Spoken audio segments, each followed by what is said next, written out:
मायके के 7 घंटे। यश अपनी माँ चित्रा और अपनी पत्नी कीर्ति और 2 बच्चे सोनल और रोहन के साथ सारनाथ में रहता था। यश, जरा सुनो तो। हाँ बोलो। मुझे मायके जाना है। अभी? अचानक क्यों? अरे माँ ने कल फोन किया था, कह रही थी उनका मुझसे मिलने का बहुत मन है, तो मैं भी सोच रही हूँ कुछ दिन उनके पास रह लेती हूँ। कुछ दिन? ऑफिस का काम कौन संभालेगा कीर्ति? मैं अभी छुट्टी नहीं ले सकता। यश, तुम्हारे लिए हर बार ऑफिस ही सबसे जरूरी होता है क्या? क्या मेरा मायके जाना जरूरी नहीं हो सकता? ऐसा नहीं है कीर्ति, लेकिन ऑफिस में अभी एक बहुत बड़ा प्रोजेक्ट चल रहा है, मुझे वहां रहना जरूरी है। और मेरा मायके जाना वो जरूरी नहीं है? माँ को जरूरत है यश, तुम्हें समझ में क्यों नहीं आता? मैं समझ रहा हूं, लेकिन मैं अकेले दोनों चीज एक साथ नहीं कर सकता। बातचीत धीरे धीरे गर्माने लगती है। चित्रा जी, जो पास के कमरे में थी, बहस सुनकर बाहर आती हैं। अरे क्या हुआ? इतने जोर जोर से क्यों बहस हो रही है? माँ जी, मैं मायके जाना चाहती हूँ, माँ ने मुझे बुलाया है, लेकिन यश मना कर रहे हैं। बेटा, तुम्हारी माँ की तबीयत तो ठीक है ना? पता नहीं माँ जी, उन्होंने कल फोन पर बताया कि उन्हें मेरी बहुत याद आ रही है। मैं चाहती थी कि यश मुझे छोड़ आए। माँ, मुझे ऑफिस में कितना काम है, अभी छुट्टी लेना मेरे लिए पॉसिबल नहीं है। बेटा, कीर्ति की माँ ने उसे कितने प्यार से बुलाया है, तुम्हें कोई समाधान तो निकालना होगा ना। माँ, आप समझने की कोशिश तो करो, अगर मैं छुट्टी ले लूंगा तो ऑफिस का काम अटक जाएगा। हमेशा ऑफिस, घर और परिवार के लिए तुम्हारे पास कभी समय ही नहीं होता। सोनल और रोहन, जो पास में खेल रहे थे, बहस सुनकर पास आ जाते हैं। पापा, मम्मी को मायके क्यों नहीं जाने दे रहे? पापा को हमेशा काम ही करना होता है। तुम दोनों बीच में मत बोलो, ये बड़े लोगों की बात है। लेकिन पापा, मम्मी को मायके जाना चाहिए। देखा, बच्चे भी यही कह रहे हैं। मुझे बहुत लेट हो गया है, मुझे कुछ नहीं सुनना, मैं जा रहा हूं ऑफिस। अगले दिन सुबह सुबह यश के घर पर एक सरप्राइज होता है। यश की बहन प्रियंका अपने दोनों बच्चे मेहू और स्वारा के साथ अचानक मायके पहुंच जाती है। दरवाजे की घंटी बजती है और जैसे ही चित्रा दरवाजा खोलती है, प्रियंका और बच्चे खिलखिलाते हुए अंदर आते हैं। अरे प्रियंका, तुम अचानक? हाँ माँ, सोचा बिना बताई ही आ जाती हूँ, सरप्राइज देने का मजा ही कुछ और है। वाह, ये तो सच में सरप्राइज है। मेहू और स्वारा, अंदर आ जाओ बच्चों। दादी, हम यहाँ पूरा हफ्ता रुकेंगे और हमें बाहर घुमाने भी ले चलना। जरूर बेटा, पहले अंदर तो आओ, कुछ खा पी लो। प्रियंका और बच्चे अंदर आते हैं। यश हॉल में बैठा होता है और उन्हें देखकर खुश हो जाता है। अरे दीदी, ये क्या, बिना बताए? तभी तो तुम्हारे चेहरे पर ये खुशी दिख रही है। और ये दोनों शैतान, कैसे हो तुम दोनों? हम मस्ती करने आए हैं मामा।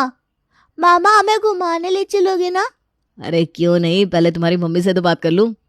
थोड़ी देर बाद सभी नाश्ता करते हैं। प्रियंका और यश बातचीत में व्यस्त हैं। और सब ठीक है? जीजा जी कैसे हैं? सब ठीक है, बस बच्चों की छुट्टियां थी तो सोचा माँ के पास आ जाओ, थोड़ा सुकून मिल जाएगा। सही किया बेटा, माँ का घर तो हमेशा तुम्हारा ही है। और ये जो सरप्राइज दिया ना, उसके लिए तो छुट्टी लेनी पड़ेगी। ऑफिस तुम्हारे बिना चलेगा? चलेगा चलेगा, लेकिन तुम लोगों के साथ वक्त बिताने का मौका बार बार नहीं मिलेगा। मामा, अब फिर आज ही हमें घुमाने ले चलो। हाँ मामा, अभी चलते हैं। दोपहर का समय था। यश, प्रियंका और बच्चे घूमने जाने की तैयारी कर रहे थे। कीर्ति भी दिखावे के लिए मदद करती है। दीदी आप आ गई तो घर में कितनी रौनक आ गई है। हाँ कीर्ति, मुझे भी ना यहाँ आकर बहुत अच्छा लग रहा है। चलो भाई, अब तय करो कहाँ जाना है। पार्क? नहीं, मॉल। तुम दोनों की पसंद अलग है, अब मुझे ही तय करना पड़ेगा। हाँ भाई, तुम ही तय कर दो। ठीक है, पहले पार्क चलते हैं, उसके बाद में मॉल में आइसक्रीम खाएंगे। Hurray hurray! पार्क में बच्चे खेल रहे हैं और यश प्रियंका के साथ बेंच पर बैठा है। तुमने बहुत अच्छा किया जो आ गई, माँ को भी ना तुम्हारी बहुत याद आ रही थी। मुझे भी माँ और तुम्हारे साथ समय बिताने का मन हो रहा था, बच्चे भी इतने खुश हैं। और तुम ठीक हो? हाँ सब ठीक है, लेकिन कभी कभी मायके आकर लगता है कि सारे तनाव पीछे छूट गए। दीदी, जब भी ऐसा लगे बस आ जाया करो। अच्छा, और मम्मा के घर पर कब्जा कर लूं? अरे माँ को कोई एतराज नहीं होगा। घूमने के बाद सभी मॉल में आइसक्रीम खाते हैं। बच्चे खुशी खुशी खेलते हैं और प्रियंका यश का धन्यवाद करती है। यश, सच कहूं तो तुम्हारे साथ समय बिताकर बहुत अच्छा लगा। मैं भी खुश हूँ दीदी, ऑफिस की छुट्टी का इससे अच्छा इस्तेमाल नहीं हो सकता था। बच्चों अब देर हो रही है, चलो घर चलते हैं। हाँ लेकिन कल फिर बाहर चलेंगे। जरूर चलेंगे भाई। सभी लोग दिन भर की मस्ती के बाद गहरी नींद में सो गए। यश और कीर्ति भी अपने कमरे में सोने की तैयारी कर रहे थे, लेकिन कीर्ति के मन में एक बात रह रहकर खटक रही थी। उसने देखा कि यश, जिसने उसके मायके जाने के लिए छुट्टी लेने से साफ मना कर दिया था, अपनी बहन प्रियंका के आने पर तुरंत छुट्टी ले सकता है। वो इस असमानता से आहत थी। यश एक बात पूछूं? हाँ पूछो, लेकिन जल्दी, बहुत नींद आ रही है। जब मैंने तुमसे कहा था कि मुझे मायके छोड़ने के लिए छुट्टी लेनी है, तब तुमने मना कर दिया था, लेकिन आज तुम्हारी बहन आई तो तुमने तुरंत छुट्टी ले ली, क्यों? अरे अब ये बात कहाँ से आ गई? क्योंकि ये बात मुझे खल रही है यश। तुम्हें मेरे लिए समय निकालना मुश्किल था, लेकिन तुम्हारी बहन के लिए सब कुछ आसान हो गया। अरे कीर्ति, ये सब कुछ नहीं है। मैंने दीदी के लिए इसलिए छुट्टी ली क्योंकि वो अचानक आ गई। और मैं भी तुम्हारी पत्नी हूं। मेरी माँ ने मुझे न जाने क्यों बुलाया था। क्या वो अचानक नहीं था? कीर्ति, मैंने तुमसे कहा था कि उस समय ऑफिस में प्रोजेक्ट डेडलाइन थी, मैं सच में छुट्टी नहीं ले सकता था। और अब तुम्हारे ऑफिस का काम कहाँ गया? देखो, दीदी और बच्चे इतने लंबे समय बाद आए हैं, ये बस एक दिन की बात थी। लेकिन मेरे लिए तुमने कभी ऐसा नहीं सोचा। तुम्हारे लिए हमेशा ऑफिस पहले होता है और फिर मैं। तुम हर बात को इतना बड़ा क्यों बना देती हो? दीदी के आने से घर में खुशी आ गई, इसमें भी तुम्हें शिकायत है? शिकायत खुशी से नहीं है, तुम्हारे भेदभाव से है। कि तुमने कभी सोचा कि मेरे लिए ये कितना अपमानजनक है? देखो, अब तुम्हें ये सब सोचने की जरूरत नहीं है। मैंने वही किया जो उस वक्त सही लगा। सही? तुम्हारे लिए सही वही होता है जो तुम्हें अच्छा लगे। मेरा मायके जाना, ये सब गलत होगा। अब तुम ना इसे गलत तरीके से देख रही हो। हाँ शायद, क्योंकि मेरे लिए तुम्हारे पास कभी वक्त नहीं होता। कीर्ति, मैं मानता हूं कि मैंने तुम्हारे लिए समय नहीं निकाला, लेकिन सच तो यह है कि मैंने दीदी से झूठ बोला था। कैसा झूठ? उस वक्त ऑफिस का दबाव था, जब तुमने जाने को बोला था। जब दीदी आई तो अचानक से ऑफिस से कॉल आया कि मीटिंग कैंसिल है और ऑफिस नहीं जाना है। और तुमने मुझसे झूठ क्यों बोला? और इतनी देर से बातें क्यों बना रहे हो? तुम सही कह रही हो, मुझे तुम्हें सारी बात बता देनी चाहिए थी। यश की बात सुनकर कीर्ति थोड़ी शांत हो जाती है, लेकिन उसकी आंखों में अभी भी नाराजगी थी। यश, मैं बस इतना चाहती हूँ कि जब भी मुझे तुम्हारी जरूरत हो, तुम मेरे साथ खड़े रहो। मैं वादा करता हूँ कीर्ति, आगे से मैं तुम्हारी बात को सुनूंगा, पक्का। और उम्मीद करती हूँ कि इस बार तुम अपना वादा निभाओगे। अरे जरूर मैडम, मैं तुम्हें मायके छोड़ने भी ले जाऊंगा। बस। सुबह का माहौल शांत और खुशनुमा था।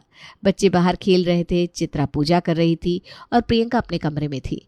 कीर्ति रसोई में नाश्ते की तैयारी कर रही थी। प्रियंका को कुछ हल्के स्नैक्स की जरूरत थी, इसलिए वो रसोई में कीर्ति के पास पहुंची। कीर्ति, कुछ स्नैक्स मिलेंगे? मेहू और स्वारा को भूख लगी है। दीदी, मैं अभी नाश्ता तैयार कर रही हूँ, क्या थोड़ी देर इंतजार कर सकते हैं? अरे बस थोड़े से बिस्किट या कुछ नमकीन ही दे दो, बच्चे अभी खाने की जिद कर रहे हैं ना। दीदी, घर में राशन थोड़ा कम है, मैं नाश्ते के लिए ही सामग्री बचा पाई हूँ। आपको और बच्चों को पूरा नाश्ता चाहिए तो थोड़ा इंतजार तो करना पड़ेगा। राशन कम है? तुमने बताया क्यों नहीं? मैंने सोचा शाम को यश बाजार से ले आएंगे, और आप भी ना अचानक से आ गई थी। लेकिन बच्चों को भूखा थोड़ी ना रख सकते। अगर पता था घर में इतनी कमी है तो मुझे पहले बता देती। दीदी, मैं जानती हूँ बच्चों को भूख लगी है, लेकिन मजबूर हूँ मैं। ठीक है, मैं खुद बाहर से कुछ लेकर आ जाऊंगी। थोड़ी देर बाद प्रियंका यश के पास जाती है। यश अखबार पढ़ रहा था। यश, तुम्हें पता है कि घर में राशन की इतनी कमी है कि बच्चों को खाने को भी नहीं मिल रहा? क्या? किसने कहा? अभी मैं कीर्ति से कुछ स्नैक्स मांगने गई थी, उसने कहा कि राशन कम है और बच्चों को देने के लिए कुछ नहीं है। ये तो मुझे पता ही नहीं था। तुम्हें घर की खबर क्यों नहीं रहती यश? बच्चों को भूख लगी है और घर में बिस्किट तक नहीं है। दीदी, मैं समझता हूँ, शायद कीर्ति ने मुझे बताने का मौका नहीं पाया होगा। यश, जब घर में मेहमान होते हैं ना तो इन बातों का ध्यान रखना चाहिए। यश रसोई में जाता है जहाँ कीर्ति काम कर रही है। यश कीर्ति से कहता है, कीर्ति, ये क्या सुन रहा हूँ मैं? दीदी कह रही थी कि घर में बच्चों के लिए खाने का सामान नहीं है। हाँ, राशन कम है। मैंने सोचा था कि तुम शाम को बाजार से ले आओगे। अरे लेकिन तुमने मुझे पहले क्यों नहीं बताया? दीदी को इस तरह जवाब देना अच्छा लगता है क्या? यश, मैंने क्या गलत किया? घर में जो बचा है वो नाश्ते के लिए। क्या मैं तुम्हारी बहन और बच्चों को भूखा रखना चाहती हूँ? देखो, मैं समझता हूँ, लेकिन तुम ये बात प्यार से भी तो कह सकती थी। मैंने अपनी बात साफ साफ कही, लेकिन प्रियंका दीदी को ये बात समझनी चाहिए थी कि मैं क्या झेल रही हूँ। कीर्ति और यश की बहस सुनकर प्रियंका भी रसोई में आ जाती है। माहौल थोड़ा तनावपूर्ण हो जाता है। देखो, मैं शिकायत करने नहीं आई थी, लेकिन जब बच्चों का सवाल हो ना तो थोड़ी परवाह जरूरी है। दीदी, मैंने किसी की परवाह कम नहीं की है, मैं भी यहाँ जिम्मेदार हूँ। लेकिन जब कुछ समस्या हो तो मुझे भी प्रॉब्लम फेस करनी पड़ती है। लेकिन ये बातें मेहमानों को महसूस नहीं होनी चाहिए। और मेहमानों को भी समझना चाहिए कि सब कुछ तुरंत ही नहीं हो सकता। बस बस बस, अब ये बहस यहीं खत्म करो।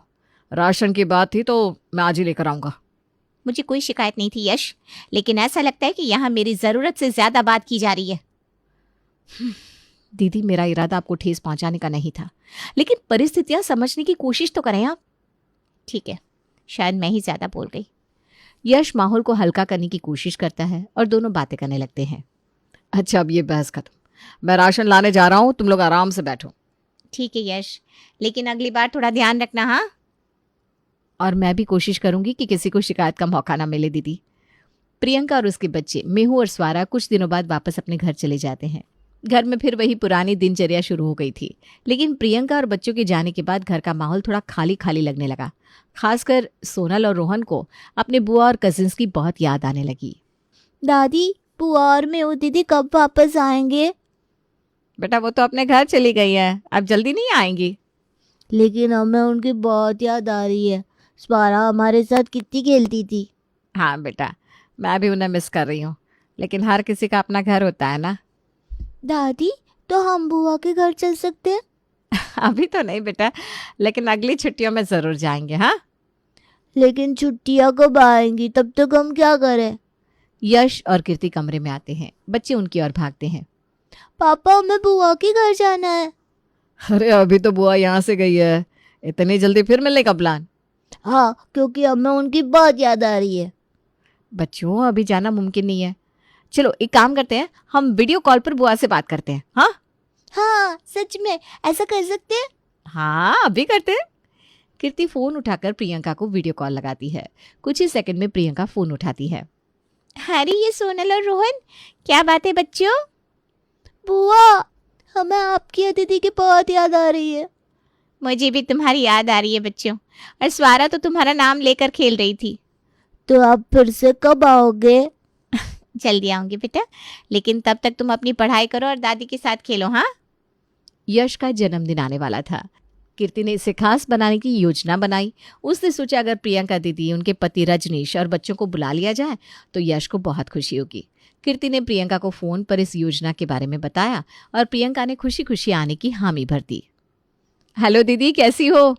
मैं ठीक हूँ कीर्ति, तुम सब कैसे हो? सब अच्छे हैं। अच्छा सुनो ना, एक खास बात बतानी है। बताओ बताओ। अगले हफ्ते ना यश का जन्मदिन है, मैंने सोचा क्यों ना आप लोग भी आ जाए। अरे वाह, ये तो बहुत अच्छा आइडिया है। यश को सरप्राइज देने में मजा आएगा।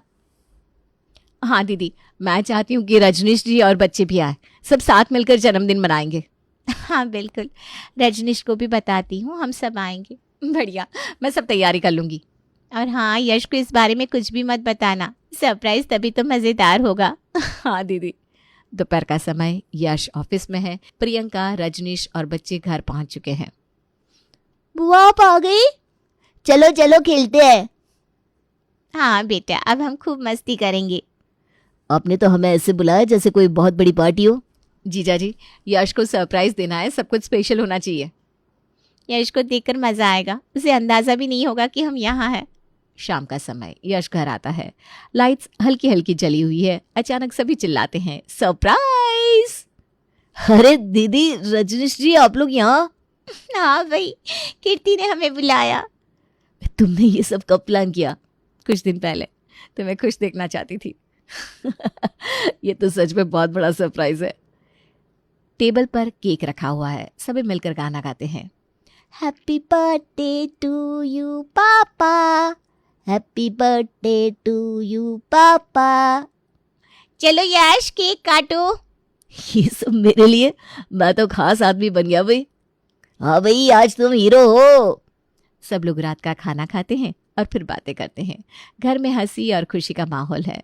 यश कीर्ति को धन्यवाद देता है। सब हंसी खुशी रात बिताते हैं और यश का जन्मदिन यादगार बन जाता है।